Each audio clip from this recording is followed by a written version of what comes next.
On a warm summer's day in June 1904, the steamboat, the Morning Star, pushed away from the landing dock here in Nashville, Tennessee, and headed up the Cumberland River.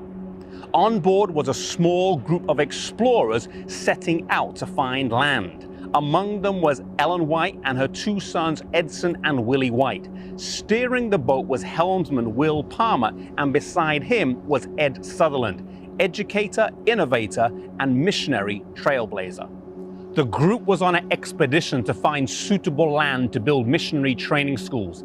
These training schools were designed to deploy workers into the deep south of the United States.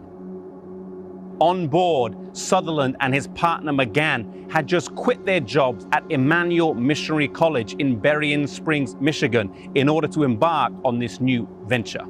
When they were a few miles out of Nashville, the Morning Star broke down right near this spot. Providentially, they had broken down on the edge of the Ferguson Nelson farm, a large but unpromising spread of land near Madison.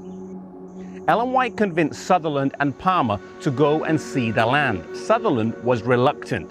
He had seen the land before and was less than impressed with its rocky and barren terrain. Ellen White, however, was adamant that he needed to go along, and he grudgingly obliged.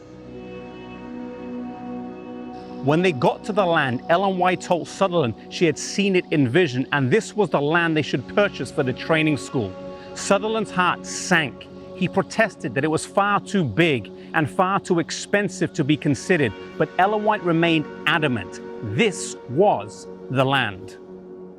They spent an entire day in prayer, wrestling with God and pouring their hearts out to Him. They laid out all their challenges, the $12,000 price tag, the fact they had only half that amount in their pockets, the deplorable condition of the land, and the scanty facilities available.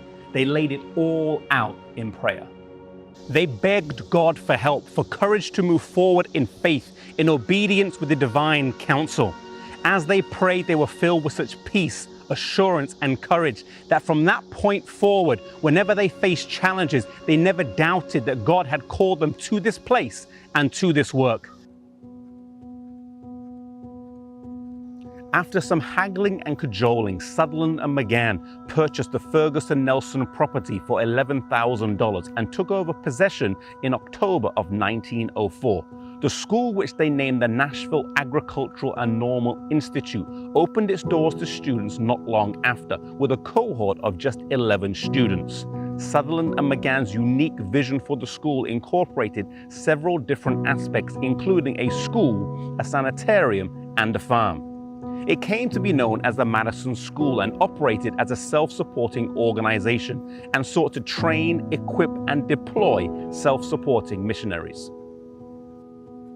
Years later, when Adventist Laymen's Services and Industries, better known as ASI, was formed, it too embraced these same core values: mission, innovation, and self-sacrificing commitment, all driven by an empowered and well-equipped laity.